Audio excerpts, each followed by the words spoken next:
വയനാട്ടിലെ ദുരന്തത്തെ ദേശീയ ദുരന്തമായി പ്രഖ്യാപിക്കണമെന്നാണ്. എങ്കിൽ മാത്രമേ കൂടുതൽ ആനുകൂല്യങ്ങൾ ദുരന്ത നിവാരണ പാക്കേജിൽ കിട്ടൂ എന്നാണ് പലരും ധരിച്ചു വെച്ചിരിക്കുന്നതും സംസാരിച്ചു കൊണ്ടിരിക്കുന്നതും. പക്ഷെ അത് ശരിയല്ല. L3 കാറ്റഗറിയിലെ ദുരന്തമായി പ്രഖ്യാപിച്ചാൽ ഇതുപോലെ തന്നെ ദേശീയ ദുരന്തം എന്നൊന്നില്ല. അതാണ് ഒന്നാമത്തെ കാര്യം. രണ്ടാമത്തെ കാര്യം, L3 വകുപ്പ് ഗണത്തിൽപ്പെട്ട ദുരന്തമായി പ്രഖ്യാപിച്ചു കഴിഞ്ഞാൽ അത് ഏറ്റവും വലിയ പ്രത്യാഘാതങ്ങൾ ഉണ്ടാക്കുന്ന ദുരന്തത്തിന്റെ ഗണത്തിൽ വരും. അങ്ങനെ നമുക്ക് നാം ആവശ്യപ്പെടുന്നത് പോലെ 2000 കോടിയോ അതിലധികമോ നമുക്ക് ലഭ്യമാകുന്ന ഒരു സ്ഥിതിവിശേഷം ഉണ്ടാകും.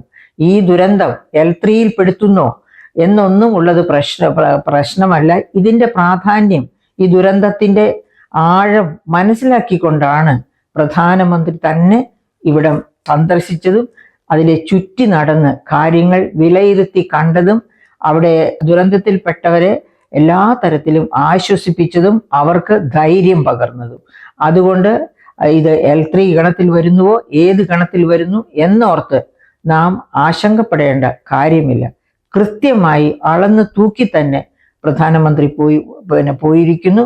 അതിനനുസരിച്ച് തന്നെ അദ്ദേഹം കേരളത്തിന് ഒരു പാക്കേജ് പ്രഖ്യാപിക്കുമെന്ന് നമുക്ക് ഉറച്ചു വിശ്വസിക്കാം. പ്രധാനമന്ത്രി മുണ്ടക്കൈ ഒക്കെ വന്ന് കണ്ടപ്പോഴേ അദ്ദേഹം ഹെലികോപ്റ്റർ ഇറങ്ങി അവിടേക്ക് ഈ ദുരന്ത ഭൂമിയിലേക്ക് വന്ന് അതിന്റെ വ്യാപ്തി നേരിൽ കണ്ടപ്പോൾ തന്നെ അദ്ദേഹത്തിന്റെ മുഖഭാവം മാറുന്നു.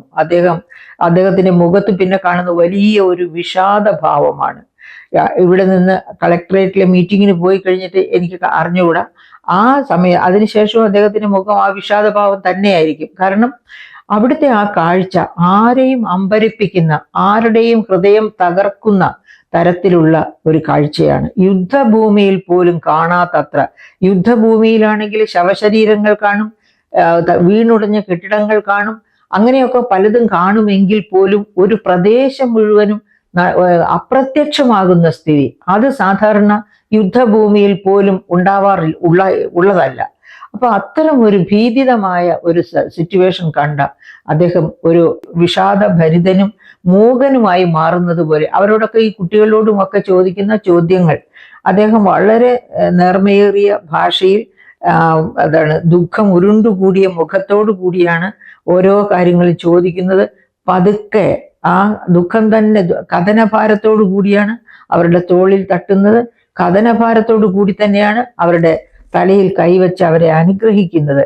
ഞാൻ ഇനിയും വരുമെന്നല്ല, ഞാൻ എപ്പോഴും നിങ്ങളുടെ കൂടെ ഉണ്ട് എന്ന ഉറപ്പാണ് അദ്ദേഹത്തിന്റെ ആ തടവിലും അതുപോലെ അദ്ദേഹം തലയിൽ കൈവച്ച് അനുഗ്രഹിക്കുമ്പോഴും പറയുന്നത്, അർത്ഥമാക്കുന്നത്.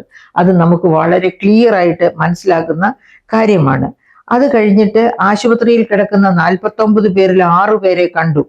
ആ കൂട്ടത്തിലാണ് നമ്മളെല്ലാം TV-യിൽ കണ്ടതാണ് അരുൺ, ചെളിയിൽ പൂണ്ട്, നെഞ്ചോളം ചെളിയിൽ പൂണ്ട് കിടക്കുന്ന അരുൺ. അവിടെ നിന്ന് അരുൺ കാലനക്കി. നമ്മളൊക്കെ വിചാരിച്ചു എന്താ ഇയാള് ആ ചെളിക്കകത്ത് നിന്ന് പതുക്കെ കാല് പൊക്കി വെച്ച്, തൊട്ടപ്പുറത്തും ഇപ്പുറത്തും ഒക്കെ കല്ലുകളുണ്ട്, ആ കല്ലിലേക്ക് പതുക്കെ കാലെടുത്ത് വെച്ച് ഒന്ന് കയറി വരാൻ ശ്രമിക്കാത്തത് എന്ന് പലരും ചിന്തിച്ചു കാണും. പക്ഷെ പാവം ആ അരുണിന്റെ കാല് പലയിടത്തും പൊട്ടിയും ചതഞ്ഞും ഒക്കെ ഒടിഞ്ഞും ഒക്കെ നശിച്ചിരിക്കുകയായിരുന്നു. കാല് മാത്രമല്ല, ശരീരത്തിന്റെ വിവിധ ഭാഗങ്ങൾ. അങ്ങനെ അദ്ദേഹത്തിന് അവിടുന്ന് ഒരു തരത്തിലും മുകളിലേക്ക് വരാൻ പറ്റാത്ത രീതിയിൽ ചെളിയിൽ പൂണ്ട് നിന്ന ആ അരുൺ, അദ്ദേഹത്തിന് അവസാനം സന്നദ്ധ പ്രവർത്തകർ ബെയിലി പാലം വരുന്നതിന് മുൻപ് തന്നെ അദ്ദേഹത്തെ പോയി ഒരു തരത്തിൽ രക്ഷപ്പെടുത്തി. അങ്ങനെ ആശുപത്രിയിൽ സുഖം പ്രാപിച്ചു കൊണ്ടുവരുന്ന, ഒരു പക്ഷേ നേരെ സാധാരണ ജീവിതത്തിലേക്ക് മടങ്ങിയെത്തണമെങ്കിൽ ഇനിയും വളരെയേറെ കഷ്ടപ്പാടുകൾ അദ്ദേഹം ചികിത്സ, അത് കഴിഞ്ഞ് ആയുർവേദ ട്രീറ്റ്മെന്റ്, അങ്ങനെയൊക്കെ വേണ്ടി വന്നേക്കാം. എങ്കിലും ആ അരുണിനെയും കണ്ട് പ്രധാനമന്ത്രി ആശ്വസിപ്പിച്ചു, ഒരു ജീവിതം അഷ്വർ ചെയ്തു, അവിടെ നിന്ന് മാറുന്നു. പിന്നെ അതുപോലെ ഡോക്ടർ സുഹൃതി ഒഡീഷയിൽ നിന്ന് ഭർത്താവിനൊപ്പം ടൂറിസം ആയിട്ട് വിനോദസഞ്ചാരത്തിന് വന്ന, അത് പുഞ്ചിരിമട്ടം പോലെ അതിമനോഹരമായ പ്രദേശത്ത് എത്തിപ്പെട്ട് ഈ ഉരുൾപൊട്ടലിൽ ഭർത്താവിനെ അവർക്ക് നഷ്ടപ്പെട്ടു. അങ്ങനെ ഇപ്പോൾ ആശുപത്രിയിൽ കഴിയുന്ന ഡോക്ടർ സുഹൃതിയുമായിട്ട് സംസാരിച്ചു. അത് അവർക്കും വലിയ ഒരാശ്വാസമായി കാണും. കാരണം ഈ തെക്കേ ഇന്ത്യയിൽ, ഈ കൊച്ചു കേരളത്തിൽ അതിൽ തന്നെ ഏറ്റവും വടക്കുള്ള വയനാട് എന്ന ഒരു മലമ്പ്രദേശത്ത് പെട്ടുപോയ ആ സങ്കടത്തിൽ അവർ വളരെ വിഷമിച്ച്, ശരിക്കു പറഞ്ഞാൽ എല്ലാം നഷ്ടപ്പെട്ട ഒരു പ്രതീതിയാണ് അവരെ കണ്ടാൽ തന്നെ നമുക്ക് തോന്നുക. ആ ഒരു ഫീലിംഗ് ആണ് അവരെ ഭരിച്ചിരിക്കുന്നത്. അത്തരം ഒരു സാഹചര്യത്തിൽ ആ നിസ്സഹായ അവസ്ഥയിൽ അവരെ കണ്ട് അവരെയും ആശ്വസിപ്പിച്ച്, അതായത് അങ്ങനെയും ഒരാൾ ഇവിടെ ഉണ്ട് എന്ന് പ്രത്യേകം അറിഞ്ഞുകൊണ്ട് തന്നെ അവരുടെ അടുത്ത് ചെല്ലുകയും അവരെ ആശ്വസിപ്പിക്കുകയും അവർക്ക് വേണ്ട എല്ലാം ഏൽക്കുകയും ചെയ്തതിന് ശേഷമാണ് അവിടെ നിന്നും അദ്ദേഹം മാറുന്നത്. അപ്പൊ അങ്ങനെ കൂടുതൽ സമയമെടുത്ത് ഈ ക്യാമ്പുകളിലും ഒക്കെ സഞ്ചരിച്ച് കണ്ട് ആശ്വസിപ്പിച്ച് അവരെയൊക്കെ അനുഗ്രഹിച്ച് മുന്നേറുന്ന പ്രധാനമന്ത്രി ഇപ്പോൾ കളക്ടറേറ്റിൽ ഒരു കളക്ടറും അതുപോലെ ചീഫ് സെക്രട്ടറിയും മന്ത്രിതല സമിതി മുഹമ്മദ് റിയാസ്, ശ്രീ മന്ത്രി കേളു, അതുപോലെ മന്ത്രി രാജൻ ഇവരൊക്കെ ചേരുന്ന ഒരു സമിതി, ആ സമിതിയെയാണ് വയനാടിന്റെ കാര്യങ്ങൾക്കായി ചുമതലപ്പെടുത്തിയിരിക്കുന്നത്.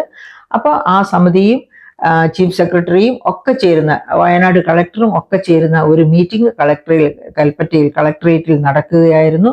ആ കളക്ടറേറ്റിൽ വെച്ച് നമ്മുടെ ആവശ്യങ്ങളെല്ലാം നമ്മുടെ മന്ത്രിതല സമിതിയും കളക്ടറും ചീഫ് സെക്രട്ടറി ആയിരിക്കും അതൊക്കെ അവതരിപ്പിക്കുന്നത്. അപ്പൊ അവതരിപ്പിക്കുമ്പോൾ എന്തൊക്കെയായിരിക്കും, ഇപ്പൊ ഈ കൃത്യമായി ഈ സംഭവങ്ങളെല്ലാം കണ്ട് അനുഭവിക്കുന്ന പ്രധാനമന്ത്രി, നമുക്കറിയാം കണ്ടതും കേൾക്കുന്നതും രണ്ടും രണ്ടാണ്. കേൾക്കുന്നത് പോലെയല്ല, ഇത് അദ്ദേഹം ഇവിടെ വന്ന് കണ്ടു, കൂടെ നിന്ന് അനുഭവിച്ചു, സങ്കടങ്ങൾ പങ്കിട്ട് എടുത്തു, ആ സങ്കടങ്ങൾ ഒപ്പിയെടുക്കാൻ അദ്ദേഹം ശ്രമിക്കുകയും ചെയ്തു. ആ ശ്രമത്തിന് ശേഷമാണ് അദ്ദേഹം ഈ കളക്ടറേറ്റിലെ മീറ്റിങ്ങിന് പോയിരിക്കുന്നത്. അവിടെ വെച്ച് കേരളത്തിന്റെ റിക്വയർമെന്റ്സ്, വയനാടിനെ പഴയതുപോലെ രൂപപ്പെടുത്താൻ, കെട്ടിപ്പടുക്കാൻ, ആ ജനസഞ്ചയത്തിന്റെ അവിടെ വീട് എല്ലാം നഷ്ടപ്പെട്ട് ചങ്ക് തകർന്ന് ഇരിക്കുന്ന ആ ജനതയുടെ 5000-ഓളം പേര് അവരെ പഴയ സ്ഥിതിയിലേക്ക് കൊണ്ടുവരാൻ, അവരുടെ ജീവിതത്തിന് പഴയ താളവും ചിട്ടയും ഒക്കെ കൊണ്ടുവരാനായിട്ട് തീർച്ചയായിട്ടും ഈ റിക്വസ്റ്റ്, അതായത് നേരത്തെ തന്നെ സംസ്ഥാന ഗവൺമെന്റ് 1200 കോടി നഷ്ടം അവിടെ വന്നതായിട്ട് പറയുന്നു. 1200 കോടി നഷ്ടം എന്ന് പറയുമ്പോൾ തന്നെ നമ്മൾ ഓർക്കണം, 3 ഗ്രാമത്തിന്റെ നഷ്ടപ്പെട്ടു പോയ ഭൂമിക്ക് വിലയിട്ടാൽ തന്നെ എത്രയോ കോടി. കേരളത്തിലെ ഭൂവിസ്തൃതി വളരെ കുറഞ്ഞ കേരളത്തിലെ 3 ഗ്രാമങ്ങൾ, നഷ്ടപ്പെട്ടു പോയ 3 ഗ്രാമങ്ങളുടെ ഭൂമിക്ക് വിലയിട്ടാൽ തന്നെ 5000 കോടിയാണോ 10000 കോടിയാണോ വരിക? അപ്പൊ അങ്ങനെയുള്ള ഒരു പ്രദേശം, 3 ഗ്രാമങ്ങളാണ് നഷ്ടപ്പെട്ടു പോയത്. ഏതായാലും 1200 കോടിയുടെ നഷ്ടമേ സംസ്ഥാന ഗവൺമെന്റ് ദൃഷ്ടിയിൽ പെട്ടുള്ളൂ. നല്ലത്. ആ 1200 കോടിയുടെ കൂടെ 800 കോടി കൂടെ പുനരധിവാസ പ്രക്രിയയ്ക്ക് വേണ്ടി വേണമെന്നാണ് ആവശ്യപ്പെട്ടിരിക്കുന്നത്. ഒരുപക്ഷെ അതിനേക്കാളൊക്കെ എത്രയോ കൂടുതൽ വേണ്ടിവരും ആ 3 ഗ്രാമങ്ങൾ പുനഃസൃഷ്ടിക്കാനായിട്ട്. എന്തായാലും ബഹുമാനപ്പെട്ട പ്രധാനമന്ത്രി അത് കൃത്യമായിട്ട് മനസ്സിലാക്കുമെന്നും നാം ആവശ്യപ്പെടുന്ന 2000 കോടിയേക്കാൾ കൂടുതലായിട്ട് നമുക്ക് അനുവദിക്കുമെന്നുമാണ് അദ്ദേഹത്തിന്റെ മുഖഭാവവും അദ്ദേഹത്തിന്റെ ശരീരഭാഷയും അദ്ദേഹത്തെ വിഴുങ്ങിയിരിക്കുന്ന ആ അതായത് ദുഃഖത്തിന്റെ ചീളുകൾ അദ്ദേഹത്തിന്റെ മുഖത്തും അദ്ദേഹത്തിന്റെ സംസാരത്തിലും അദ്ദേഹത്തിന്റെ വീക്ഷണത്തിലും വളരെ പ്രകടമായിരുന്നു.